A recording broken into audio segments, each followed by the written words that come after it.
Fundamental Information of PT Lotte Chemical Titan Tbk. Sebelum kita mulai videonya, yuk kenalan dengan para tim produksi kece. Halo, aku Angela Pasca dengan NIM 140220157 dari kelas AK4408. Halo semua, nama aku Dita Kezia dengan NIM 14022201380 dari kelas AK4408.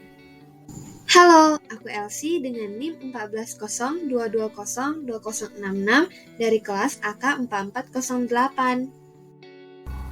Halo semuanya, nama saya Fabian Argani dengan NIM 14022202062 dari kelas AK4408. Halo, aku Janet dengan NIM 14022000184 dari kelas AK4408. Hai, perkenalkan nama aku Laurencia Irawan dengan NIM 14022022283. Aku dari kelas AK4408. Nah, langsung aja kita mulai. Di sini saya akan menjelaskan mengenai debt to equity ratio and return on equity ratio pada PT Lotte Chemical Tbk.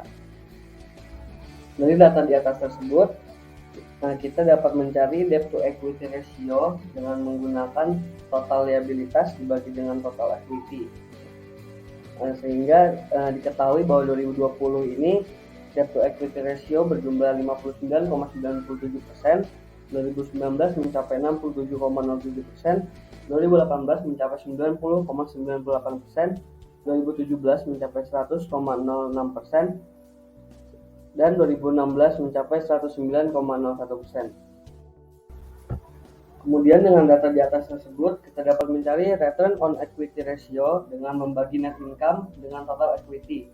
Sehingga diketahui pada tahun 2020 ini mencapai minus 5,2%, 2019 mencapai minus 3,31%, 2018 mencapai 5,97%, 2017 mencapai minus 1,82%, dan 2016 mencapai 2,21%. Ingin memaparkan perhitungan dividen per saham dan dividen yield. Nah, untuk mencari perhitungan dividen per saham atau DPS, rumusnya ialah dividen dibagi saham beredar. Di sini sudah diketahui di tahun 2016 dividen perusahaannya ialah 5.400.593.100 rupiah dibagi dengan jumlah saham yang beredar yaitu 5.566.414.000 rupiah, sehingga DPS yang didapat sejumlah 0,97 rupiah. Lalu di tahun 2017 karena tidak memiliki dividen, maka DPS yang didapat ialah 0 rupiah. Perhitungan ini berlaku untuk tahun selanjutnya hingga di tahun 2020. Lalu untuk mencari dividen yield, rumusnya ialah DPS dibagi harga lembar per saham dikali 100, yang dimana sebelumnya kita sudah mencari nih perhitungan DPS-nya di tahun 2016 kita dapat sejumlah 0,97 rupiah yang dibagi harga lembar per saham yaitu 129, lalu tidak lupa dikali 100, sehingga DY atau dividen yield yang didapat ialah 0,75 rupiah. Jika di tahun 2017 DPS-nya tidak ada, maka DY yang didapat sejumlah 0. Perhitungan ini berlaku pula untuk tahun selanjutnya hingga di tahun 2020. Selanjutnya, gross profit margin and price to book value. Yang pertama, untuk mencari gross profit margin, kita dapat menggunakan rumus dengan membagikan laba kotor dengan penjualan bersih, kemudian dikalikan 100%. Setelah melakukan perhitungan tersebut, maka kita dapatkan GPM untuk tahun 2016 sebesar 3,06%, 2017 1,57%, 2018 4,17%, 2019 1,37%, dan yang terakhir 2020 sebesar 0,63%. Hal ini dapat diartikan semakin tingginya persentase GPM menandakan semakin baik keadaan operasi perusahaan. Selanjutnya, untuk mencari price to book value, kita harus terlebih dahulu mencari nilai buku per lembar atau book value per share dengan cara membagikan nilai ekuitas dengan jumlah saham yang beredar. Setelah itu, kita dapat mencari price to book value dengan cara membagikan harga saham dengan book value per share tersebut. Setelah melakukan perhitungan, maka kita dapatkan PBV untuk tahun 2016 sebesar 0,54, yang berarti harga saham yang diperdagangkan 0,54 kali lebih mahal daripada nilai bukunya. Begitu juga untuk tahun 2017 lebih mahal sebesar 0,80 kali, 2018 lebih mahal 0,60 kali, 2019 lebih mahal 0,48 kali, dan yang terakhir 2020 lebih mahal 1,49 kali. Price earnings ratio and return of asset. Rumus PR adalah harga saham per lembar dibagi EPS, sedang EPS laba bersih dibagi jumlah saham beredar.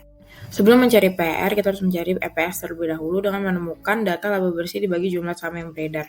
Pada tahun 2020, jumlah laba bersihnya adalah minus Rp16.656.248 dengan jumlah saham yang beredar Rp5.566.414. EPS dibagikan antara keduanya menghasilkan minus 0,022992276. Lalu untuk mencari PR adalah harga saham per lembar dibagi PS. Dengan harga saham per lembar Rp362 menghasilkan PR 120,92814. Rumus ROA adalah pendapatan bersih dibagi jumlah aset.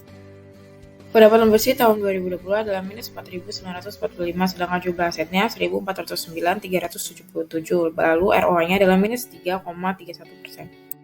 Selanjutnya, saya akan menjelaskan mengenai dividen payout ratio dan net profit margin. Rumus dari DPR adalah dividen dibagi dengan laba atau rugi bersih. Setelah dihitung, bisa kita lihat DPR untuk tahun 2016 adalah 17,5%, 2017 tidak ada DPR, 2018 30,5%, untuk 2019 dan 2020 tidak ada DPR. Untuk tahun 2017, 2019, dan 2020 tidak ada DPR karena tidak terjadi pembagian dividen pada tahun tersebut. Semakin tinggi persentase dividen payout ratio yang ditetapkan oleh suatu perusahaan, maka akan semakin menguntungkan untuk para investor. Tetapi pihak perusahaan akan mendapatkan semakin sedikit sumber pendanaan internal. Rumus dari net profit margin atau NPM adalah laba atau rugi bersih dibagi dengan pendapatan bersih lalu dikali dengan 100%.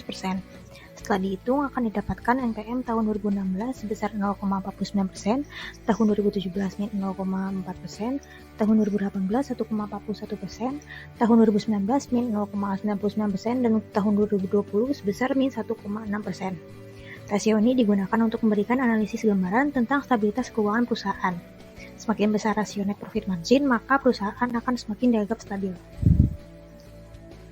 Selanjutnya, kita akan membahas rekomendasi terhadap saham PT Lotte Chemical Titan dengan kode emiten FPNI. Untuk memberikan rekomendasi saham FPNI ini, kita harus membandingkan laba bersih, PBV atau Price Book Value, dan ROE atau Return on Equity. Mengacu pada data atau diagram yang tertera, FPNI dalam 5 tahun terakhir tidak memperoleh laba yang konsisten, seperti di tahun 2017 dan 2019 mengalami kerugian dan terjadi penurunan dibandingkan tahun sebelumnya. Lalu pada tahun 2020 juga kembali mengalami penurunan yang disebabkan oleh pandemi. Jika dilihat berdasarkan rasio keuangan pada tahun 2020 tidak begitu baik, di mana ROE mengalami penurunan bahkan minus, lalu PBV mengalami kenaikan dan harga saham menjadi mahal sehingga direkomendasikan untuk tidak membeli. Sekian penjelasan dari kelompok kami. Jika ada salah di satu lain hal, kami mohon maaf. Atas perhatiannya kami ucapkan terima kasih.